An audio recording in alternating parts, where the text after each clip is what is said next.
Buenas noches a todos, bienvenidos a Teletodo Noticias. Y bueno, siempre tenemos estas charlas que tanto nos atrapan y que después la gente nos comenta y nos sirve como motivo de charla para toda la semana. Estamos con el licenciado Carlos José Zubiri. Carlitos, buenas noches y bienvenido nuevamente.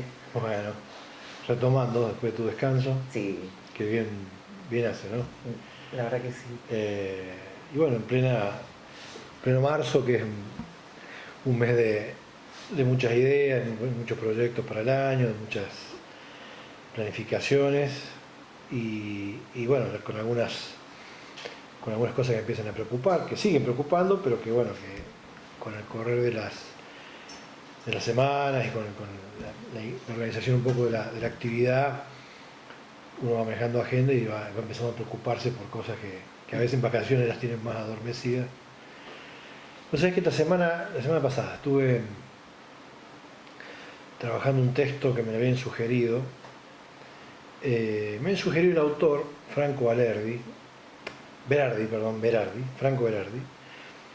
Es un autor, un filósofo italiano, con una teoría dinámica muy interesante, una filosofía contemporánea de mucha aplicación. Y bueno, buscando así material de él, me topé con una entrevista que hace con Fontevecchia y la verdad que bueno, ahí plantea muchas cosas filosóficas muy interesantes que son para varias charlas, pero lo que me dejó un poco conmovido es esta cuestión de que ya tenemos, a ver, él está planteando, y yo coincido con él, porque uno lo vive en la práctica esto, la idea de que nuestras actividades cognitivas están siendo producto de mutaciones, ¿no? Uh-huh. Yo ya esto lo había trabajado cuando leí un artículo sobre León Benazayag, que es un neurólogo y psicoanalista argentino muy interesante, cuando él decía que el nivel de estimulación psíquica que tiene el contexto es tan automatizado y tan simple, parece complejo pero en realidad es simple.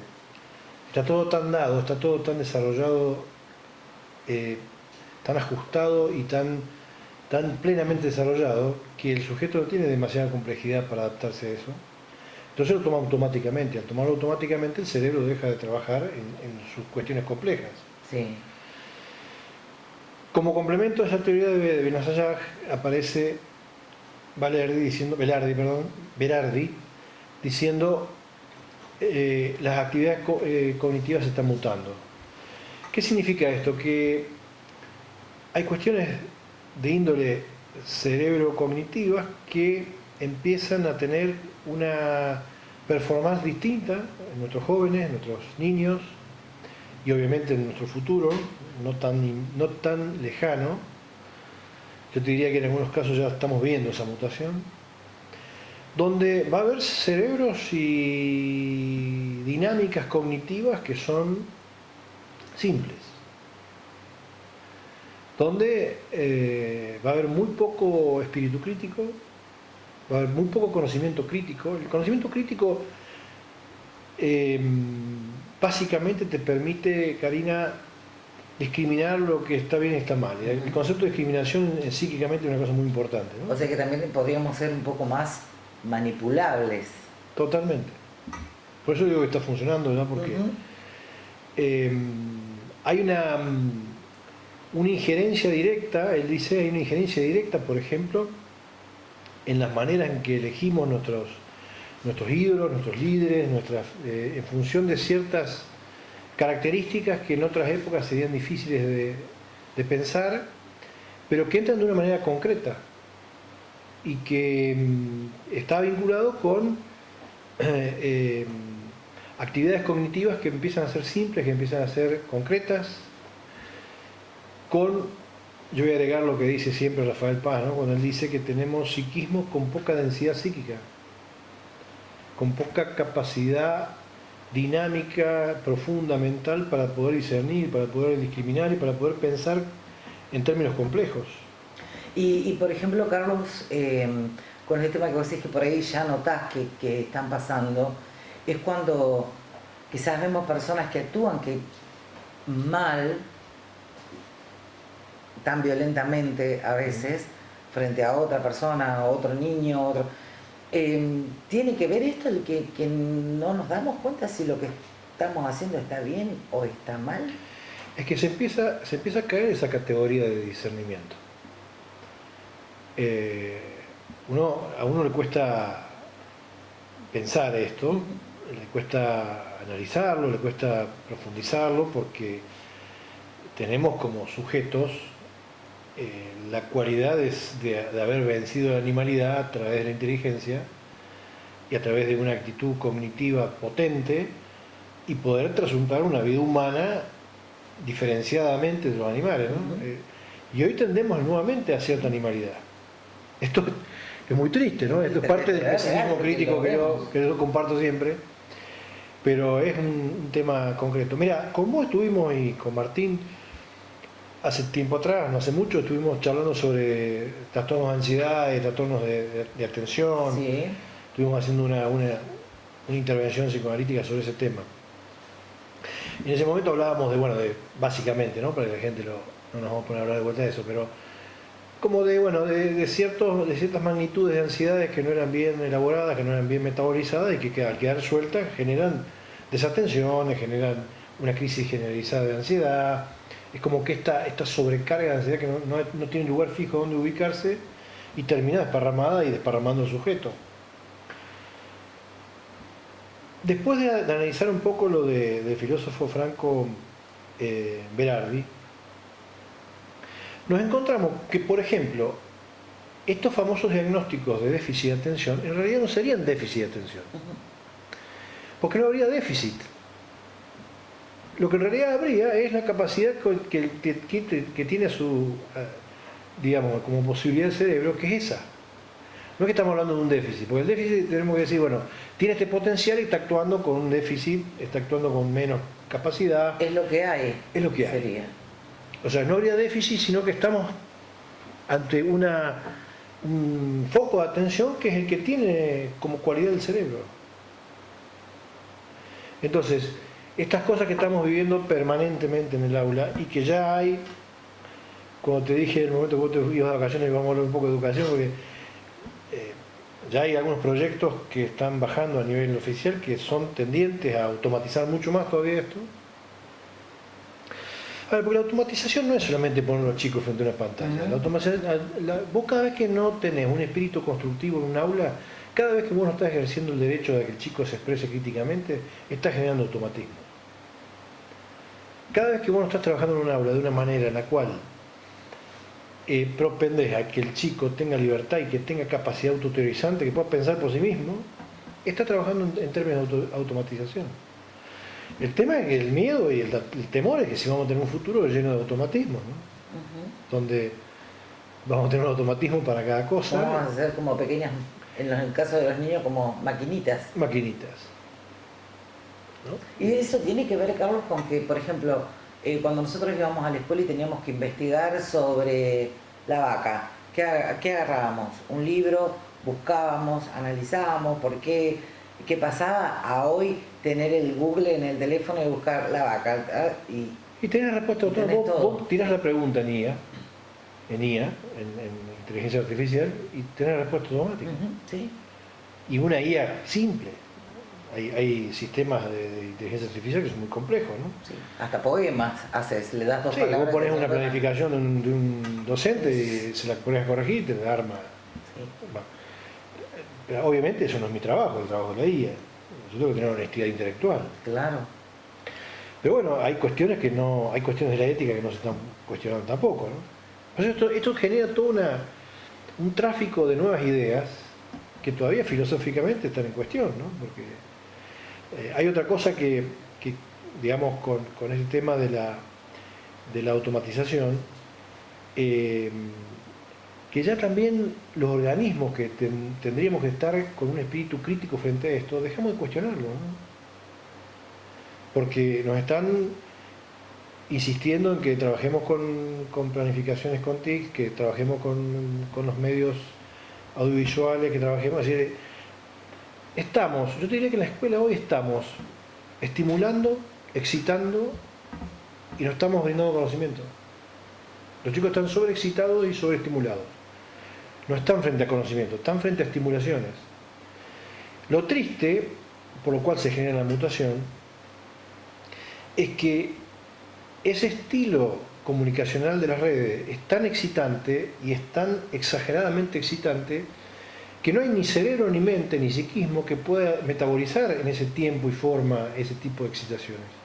Con lo cual el psiquismo no incorpora, no asimila, no construye, no incorpora, no introyecta, así, todos los mecanismos que funcionan psíquicos para que un conocimiento se pueda, no se liga, para ligarse internamente un conocimiento tiene que tener un tiempo vivencial donde la idea se trafica, se elabora, se practica y va quedando asociada internamente para poder ser una idea concreta, en este caso abstracta también. No hay tiempo transitivo para eso. Qué difícil va a ser mantener un diálogo o un debate entonces, por ejemplo. Bueno, quien te habla, yo he dejado de dialogar en algunos lugares. Yo me siento muy formado, muy capacitado, sigo con la obsesión de leer, de estudiar, bueno, me estoy haciendo mis propios espacios para poder funcionar, ¿no? Este año tengo la suerte, voy a dar algunas cátedras en Buenos Aires, en estas instituciones de formación privada, o sea, estoy en contacto con gente, pero hay ciertos ámbitos, por ejemplo, yo en el ámbito de la escuela hay ciertas conversaciones que ya no participo, porque hay cosas que no son entendibles, no es que estamos frente a una confrontación de ideas, o estamos frente a una discusión científica. En realidad no hay parámetros conceptuales cognitivos con los cuales uno pueda compartir una conversación donde pueda ser entendido o te pueda entender. Claro. Hay conceptos y hay ideas donde no hay matices por parte no hay interlocutores para este tipo de cosas. Es un problema muy grande hoy, está muy formado, por ejemplo. Hoy, y por lo que vos me decís, dentro de un tiempo no muy lejano, va a ser aún más grave esto. A ver, los filósofos contemporáneos plantean que la dinámica de pensamiento crítico va a ser marginal, va a ser de pocos. El tema es que tiene una sociedad, ¿no?, muy amplia, muy dispersa y con esta dificultad, ¿no? Porque es una dificultad que empieza, inclusive este filósofo hablaba de la psicosis, esto va produciendo como especie de psicosis de masa, donde el sujeto empieza a convivir tan primariamente que deja de ver realidades, por ejemplo. Vamos a terminar hablando solos, Carlitos. No hay espíritu crítico. Mira, yo esta mañana me enojé con mi señora porque estuvimos todo el fin de semana inundados en mi casa con Bahía Blanca, sí, y todo el mediodía de hoy. Y yo en un momento le digo, sacá, porque te están pasando historias de gente muy triste. Le ponen el micrófono a la nena de 4 años a la puerta de la casa. ¿Cómo te sentís vos con el agua? Una cosa es una crueldad que no se entiende, ¿no? Y por ejemplo, los políticos que hoy ya se están sacando fotos ahí, son todos gente que está en contra del cambio climático, no lo reconocen. Pero nadie lo dice esto en televisión. Entonces, ¿qué hacen las televisiones? Y dicen lo que la gente quiere escuchar. O sea, hoy, por ejemplo, no hablemos a nivel nacional, porque a nivel nacional podemos esperar cualquier cosa, pero a nivel mundial, las temáticas de cambio climático dejaron de estar fuera de la política. No son más temas políticos. No están más en las agendas oficiales de los grandes organismos. Ahora, tenemos los hielos continentales que cada vez más chicos, tenemos las lluvias torrenciales son normales, no son normales que te caigan 400 milímetros en un solo lugar, en un solo momento. No es un problema de Bahía Blanca, es un problema de cualquier lugar que le pudiera haber ocurrido eso, sí. Y donde la naturaleza se presenta de una manera, digamos, irracional, porque no la maltratamos, ¿no? Y le cambiamos la dinámica, entonces esa dinámica produce otro hecho, que algunos son catastróficos. Ahora, estamos todos con la foto, con la gente inundada, con los bomberos, pero no hay ningún cuestionamiento acerca del cambio climático. Sí. ¿No? No hay un mea culpa, si se quiere, ¿no? no llueve, no llueve, no llueve, perdemos una cosecha, no llueve. ¿Te pusiste a pensar alguna vez que si tenés todo el norte que está devastado y te falta la plantita de la humedad que te daba la nube y te daba la lluvia? O sea, esto es una lección de tercer grado de la escuela primaria que hicimos nosotros. El ciclo del agua. El ciclo del agua, falta la plantita.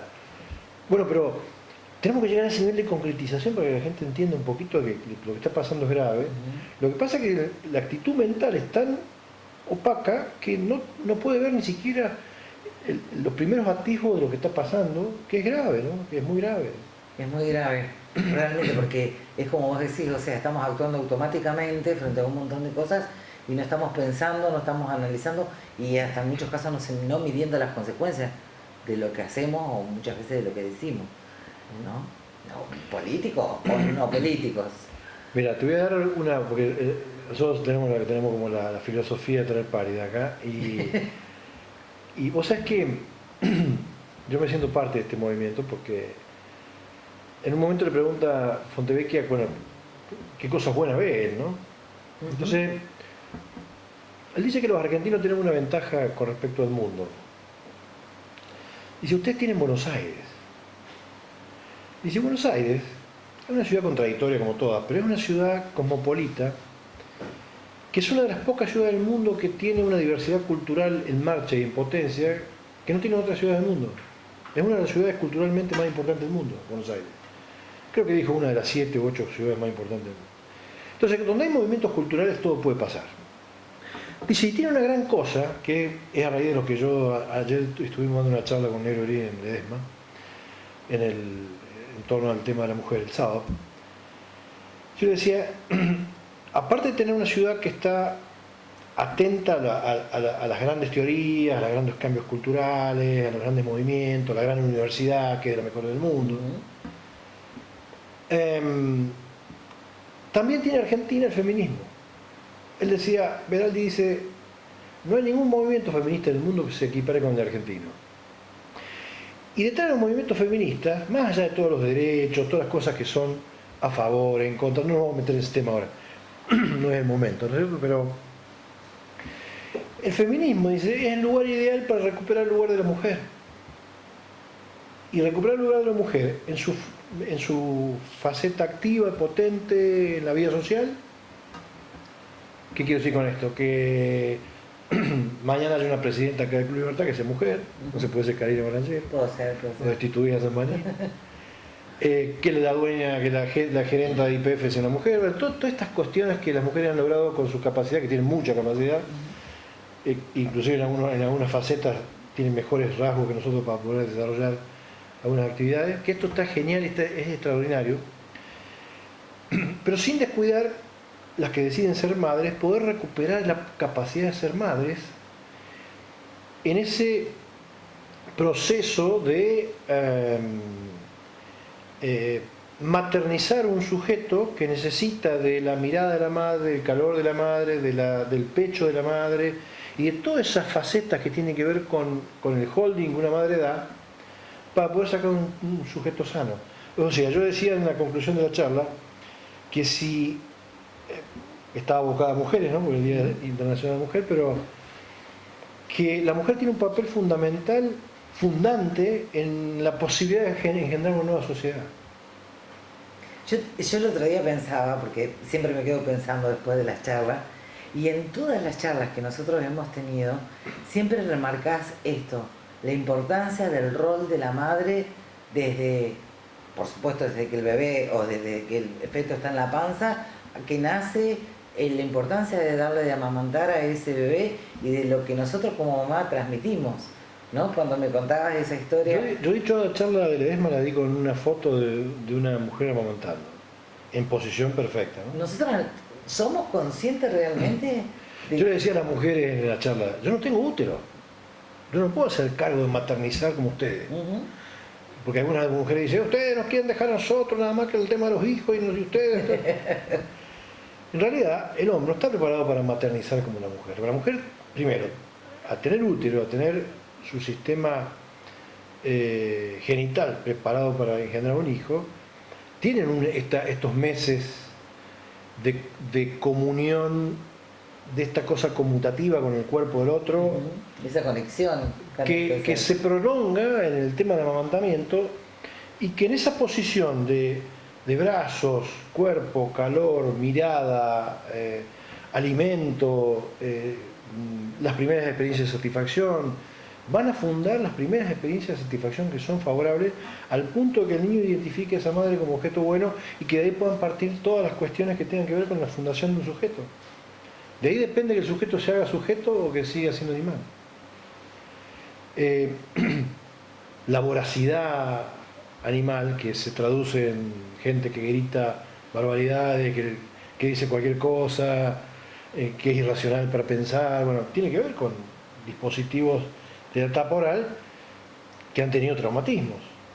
¿Sí? Mira, vos sabés que a mí me gusta mucho trabajar en mi consultorio, pero también me gusta mucho, no puedo dejar de observar cosas en la vida cotidiana y de participar cuando puedo, ¿no? Y el lunes pasado, que estuvo el final del carnaval en Arias, sí.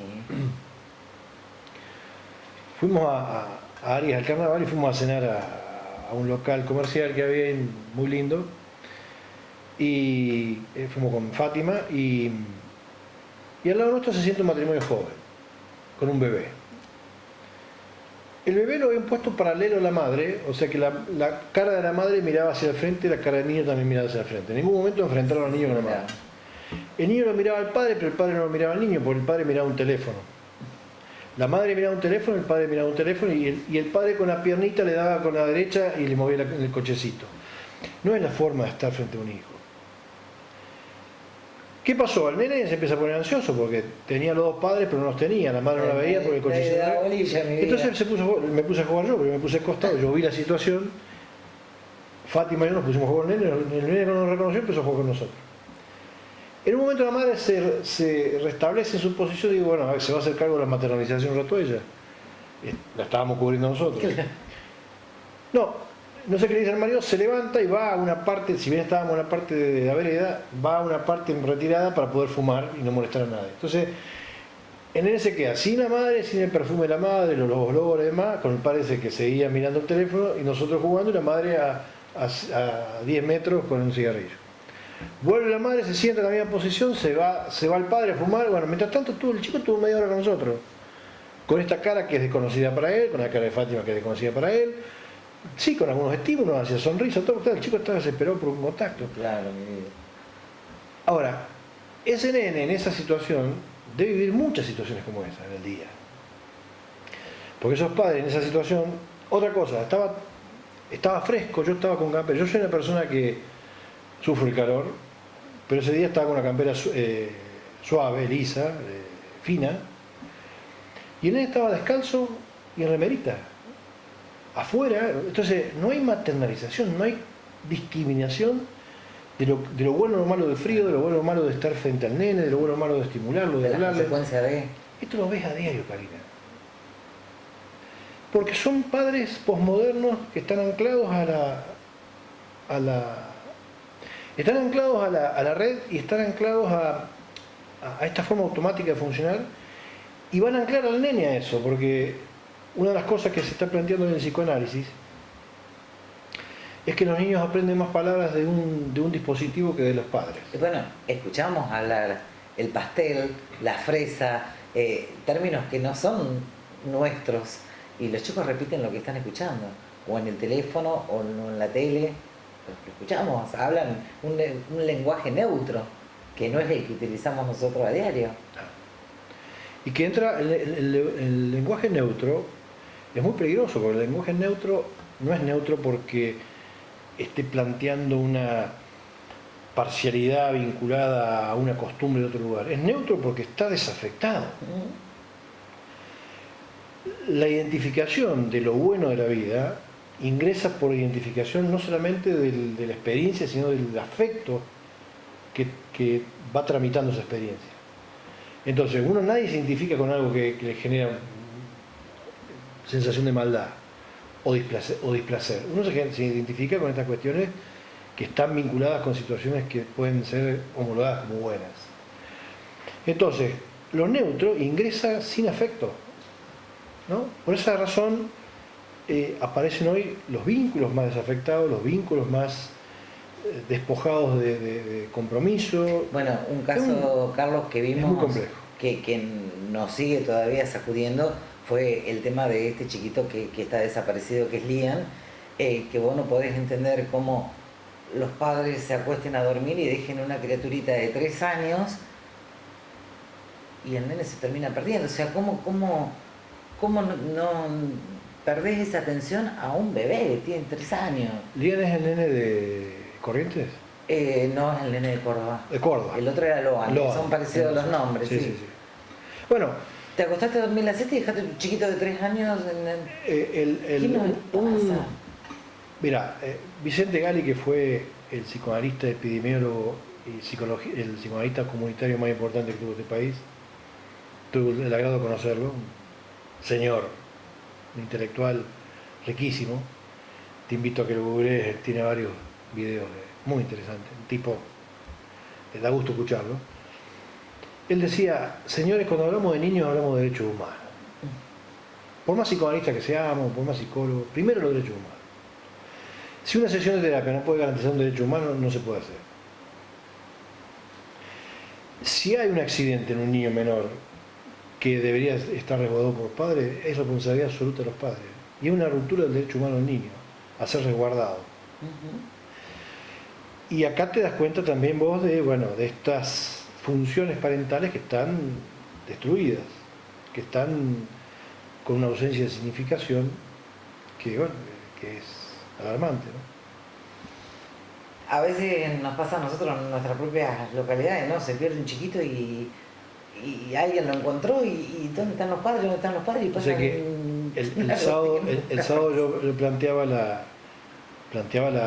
esta idea de la psicosis más masiva, la esquizofrenia más masiva, y una interlocutora del público muy asustada me lo cuestiona, se da un debate ahí muy lindo. Entonces yo le decía, claro, yo entiendo tu preocupación y tu confrontación. Digo, lo que pasa es que vos crees que masivo es que si, a ver, masivo ¿qué sería? Que acá somos 3, 2 somos esquizofrénicos.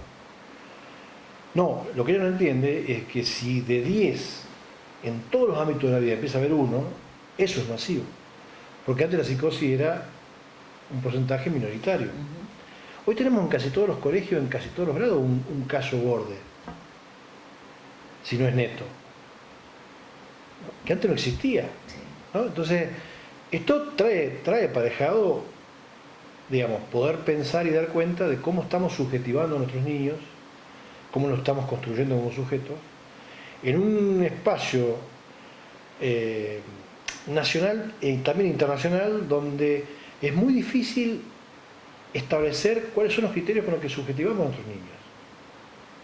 Esto lo repetía hasta el hartazgo Silvia Bleichmann, cuando decía, la gran preocupación es que no sé a ciencia cierta cuáles son los criterios de subjetivación en Argentina. ¿Con qué criterios se subjetiviza? No hay, por ejemplo, no hay tareas preventivas. Yo cada vez que doy una charla de esta, como me pasó el sábado, me dice, hay que hacer la escuela para padres. Yo tengo un proyecto de hace años, no encuentro eco donde hacerlo, ¿no? Esto de poder charlar con los padres, porque en el consultorio es fácil. Sí, eso sería genial. Uno en el consultorio resuelve estas cosas, ayuda con estas cosas, aconseja a los padres, pero en el ámbito social es mucho más difícil y está generando estragos a nivel de la vida comunitaria. Y algunos te dicen, pero nosotros no nacimos sabiendo ser padres. Sí, creo que no hay que nacer sabiendo, ¿no? Hay que tener un poco de humildad para decir, bueno, esto no lo sé, ¿cómo será? Incluso a veces preguntando a los hijos, ¿no? O acercándose. Sí. Mira, yo tengo una analogía que uso, que es la psicología del velorio. Uno en el velorio entra al velorio y generalmente saluda al familiar diciéndole, lo lamento mucho, lo siento mucho, te acompaña un sentimiento. Y en realidad después se va afuera a la vereda y hay gente contando chistes, viendo cómo salió el Libertado Canadiense el domingo, y vos te pones ahí y te olvidaste que hay un muerto, quién es el muerto. Sacando los familiares que son los que están con el dolor. El resto Entonces no hay un sentimiento en realidad. Entonces yo te digo, lo siento mucho, Karina, se murió tu abuela. Yo no sé quién es tu abuela, pero fui porque te conozco a vos de toda la vida, del club. Y fui por respeto, pero no fui por tu abuela. Entonces, ¿qué ocurre? Tenemos la necesidad, por ansiedad, que no podemos manejar, porque por un lado no sabemos qué decir frente a la muerte, porque nos duele, y porque nos reconoce y nos hace acordar que nos morimos. Segundo, hay un muerto, ¿no? Uno está acostumbrado a que el muerto no lo vemos. Entonces, cuando vamos a un velorio hay un muerto. Entonces, toda esa ansiedad hace que digamos cualquier pavada. Entonces, el ser humano tiene la capacidad de, cuando está ansioso, decir pavada. Y muchas veces nos pasa. Ahora, ¿qué pasa si yo Sí. me acerco a vos de atrás o de adelante o lo que sea, te tomo el hombro y hola, y Sí. te abrazo y te hago sentir, es que sí, che, estoy acá con vos, sin que te lo diga? A veces el ser humano tiene poca humildad para hacer con cosas simples la experiencia de acercamiento. Por eso la teoría de un velorio es ideal, porque Sí. el velorio debe ser uno de los lugares donde más pavadas se dice. Es verdad. A quien no le pasó, ¿no? No sabe qué decir alguna estupidez que le ha Lo pintado. siento mucho, y yo no siento a la abuelita de mi amigo, yo no lo conozco, ¿no? Pero el tema es manejar ese momento de ansiedad. Entonces, cuando esto pasa en la vida cotidiana con los hijos, uno se equivoca todo el tiempo por una cuestión de no reconocer la necesidad de poder pensar un minuto, ¿no? O de poder acercarse en lo que también Berardi trabaja, que es el tema de recuperar la carnalidad. Yo le decía el sábado a las mujeres, ese bebé que está abrazado está carnalizado, está sintiendo las manos, los brazos de la madre en todo el cuerpo, está sintiendo el cuerpo y está esto de poder recuperar la carnalidad, así de esto que yo estoy acá con vos hablando en la televisión, con Martín ahí que nos ve, no estamos, te llamo de Bahía Blanca, sí, hagamos una virtual, ¿no? Pues seguramente vos teniéndome a mí en persona se te ocurren algunas preguntas que no se te ocurrirían en la virtual, podés estar distraída en la virtual porque estás con una pantallita y entonces no estás con la misma atención para hacer la misma pregunta. La carnalidad, el acercamiento, el cuerpo, volver a recuperar el cuerpo. ¿Y qué pasa cuando ese bebé, por ejemplo, ya que estamos hablando de esa relación que tiene con tan especial, o que tenemos nosotras las mamás con nuestros hijos, duermen juntos? Y eso es todo un ¿Está tema. bien que duerma con su bebé? No, lo que está bien es que si el bebé encontró su proceso satisfactorio de alimentación, de cuidado, también pueda empezar a ejercer algunas situaciones que tienen que ver con separaciones que son lógicas, para recuperar el objeto, porque también de eso se trata.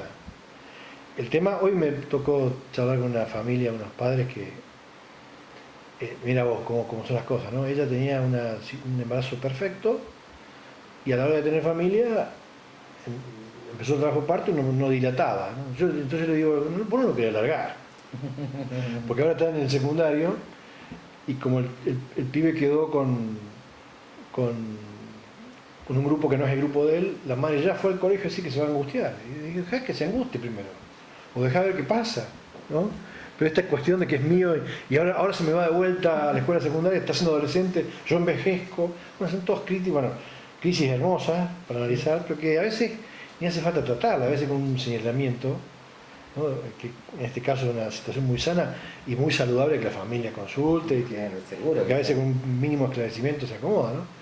Pero esta cuestión de no poder soltar y no poder, bueno, lo importante que es a veces poder también ejercer el elemento de separación.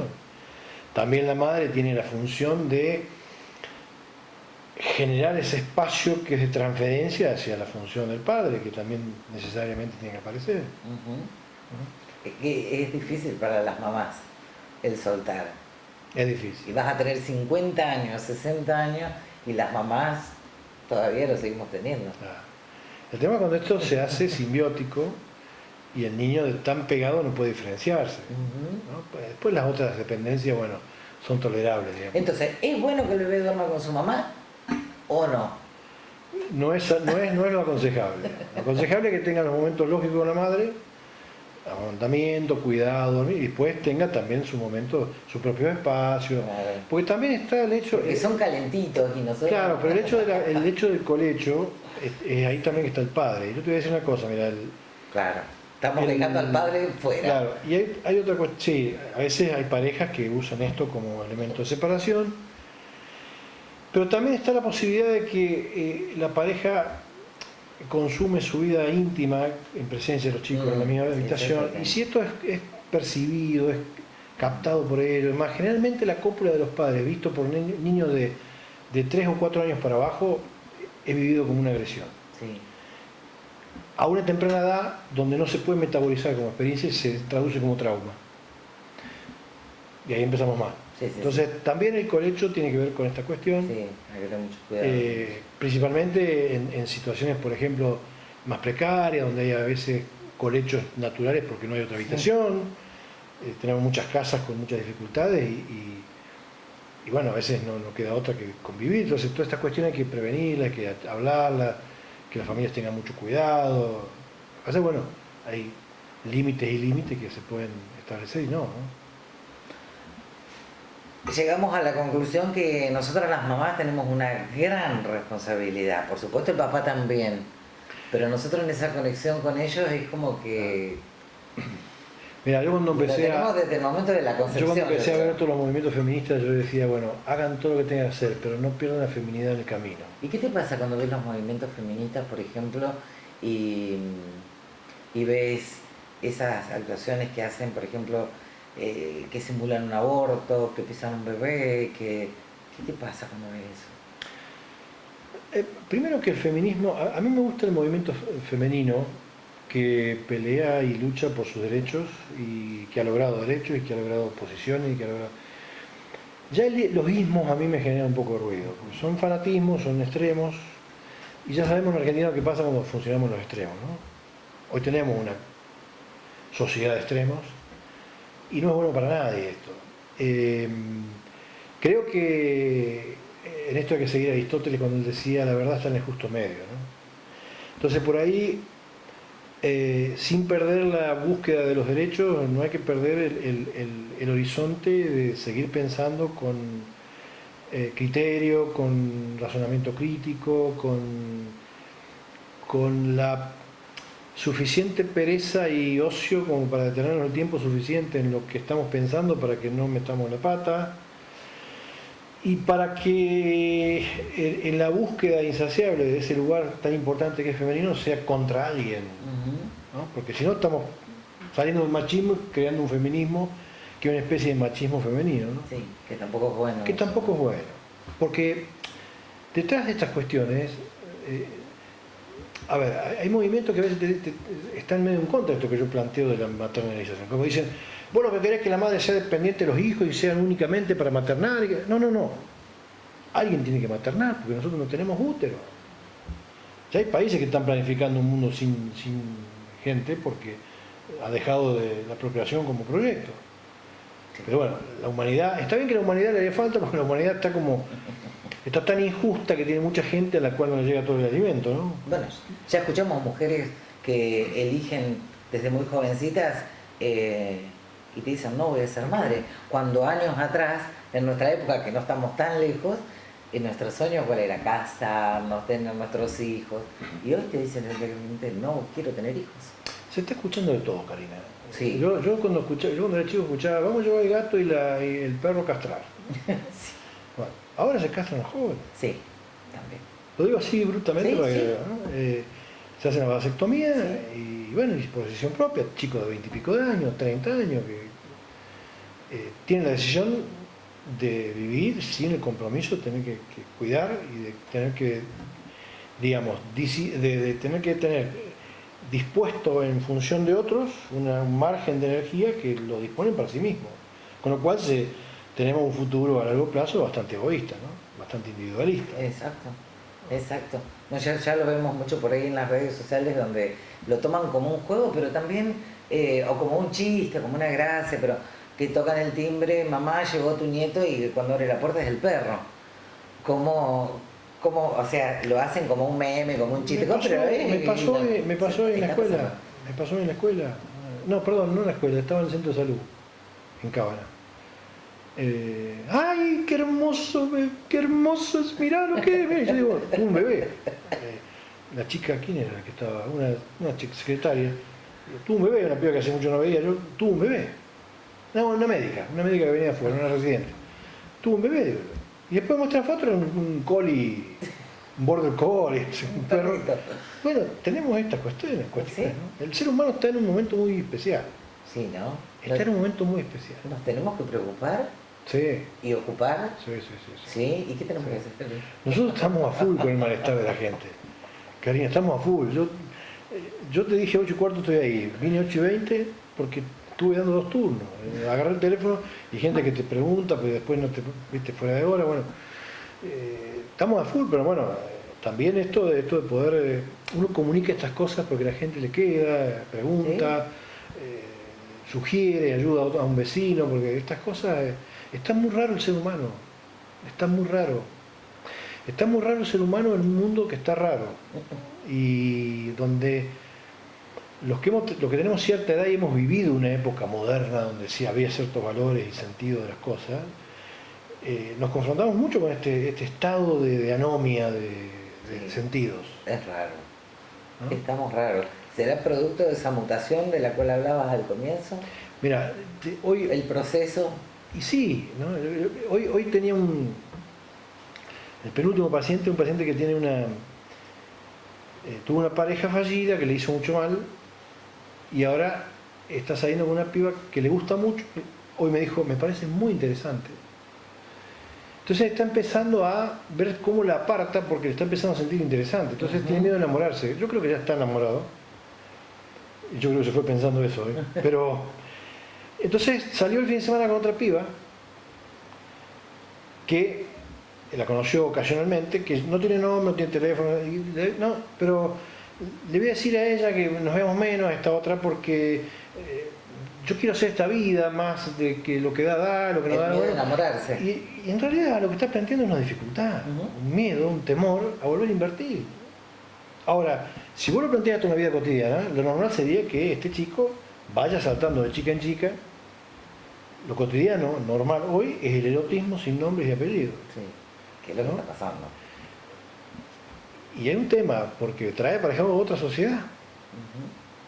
Otra sociedad. Sí. Cuando vos te criás sin un sentimiento de responsabilidad y sin a ver, el pudor, la vergüenza y la culpa que te genera cualquier situación que vos puedas provocar con otro, ¿cómo ejerces la función social que tenés? ¿Cómo la ejerces? ¿No? Es decir, ¿cómo es responsable un médico? ¿Cómo es responsable un psicólogo? ¿Cómo es responsable el que produce un alimento? Si no hay culpa, pudor, cualquier cosa es cualquier cosa. Entonces, bueno, esto hay que tener cuidado porque no termina solamente en una relación de pareja, que puede ser fallida, terminan en otro tipo de responsabilidades sociales que hacen a la dinámica de la sociedad, ¿no? Sí, que afectan al otro. Ese es el tema, ¿no? Totalmente.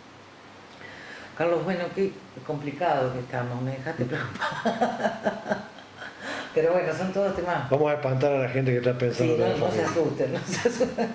No, siempre decir y siempre lo repetimos en cada programa que siempre ante una duda, una consulta, porque a todos nos ha pasado, no todos sabemos, ni tenemos por qué saber de todo y sobre todo de temas por ahí relacionados con el psicoanálisis y eso que ante cualquier duda siempre consultemos, siempre preguntemos. Para sacarle miedo a la gente, porque acá debe haber algunas embarazadas que están con un principio de angustia. Entonces, a ver, yo creo que la vida que se está viendo hoy es típica de personas que no han tenido conciencia acerca de la mortalidad, ¿no? Es tanta la desidia de control que tiene el ser humano por sí mismo y por el mundo, que busca generar situaciones de control extremas. Inclusive la gran persecución económica que a veces tenemos no es económica por el hecho de acumular dinero, sino por el hecho de acumular poder. Acumular poder para tener control. ¿Y cuál es el control último que buscamos? El control de lo que no podemos controlar, que es que somos mortales. Somos mortales. Sí. Es decir, sabemos muy bien que somos mortales. Entonces, desde el momento que reconocemos eso, tenemos dos oportunidades. O nos morimos rápido y dejamos de joder, o nos creamos una vida. Hay gente que vive negando esa mortalidad, que vive como pensando que esto no va a pasar. Entonces, no entiende que la trascendencia en otros es una forma de poder vernos con la muerte. Los que tenemos hijos, sabemos, hijos o nietos, sabemos que nuestra propia mortalidad está justificada por la trascendencia de ellos. Exacto. Y eso es un acto solidario extraordinario. Y cada vez que uno puede tener y abrazar a un hijo, sabe que, bueno, no se equivocó, ¿no? Entonces, me parece que esta es una cuestión también que es muy importante poder resaltar en todas estas conversaciones, porque es psicología profunda, es filosofía profunda, y es la que no abunda, ¿no? Es verdad. Vos me preguntabas por un espectáculo que está por dar acá en Canal.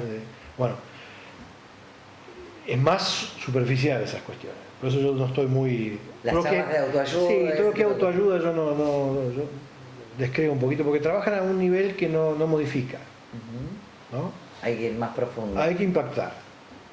Hay que impactar, ¿no? A ver, el pibe del sábado se dio cuenta que nosotros estábamos haciendo lo que no hacía en el bar.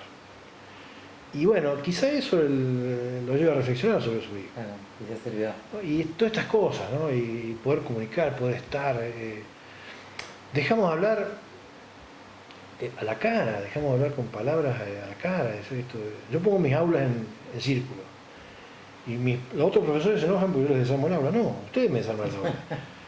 Porque yo los pongo en círculo porque lo que pretendo es que hablemos entre todos, entonces para eso nos vemos todos la cara, ¿no?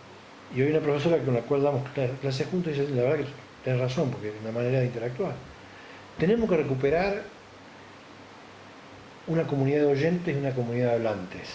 Y es a partir de valorar al sujeto como otro, no a dominar, sino como otro a compartir, ¿no? Otro en comunidad. Si no, bueno, estamos fritos.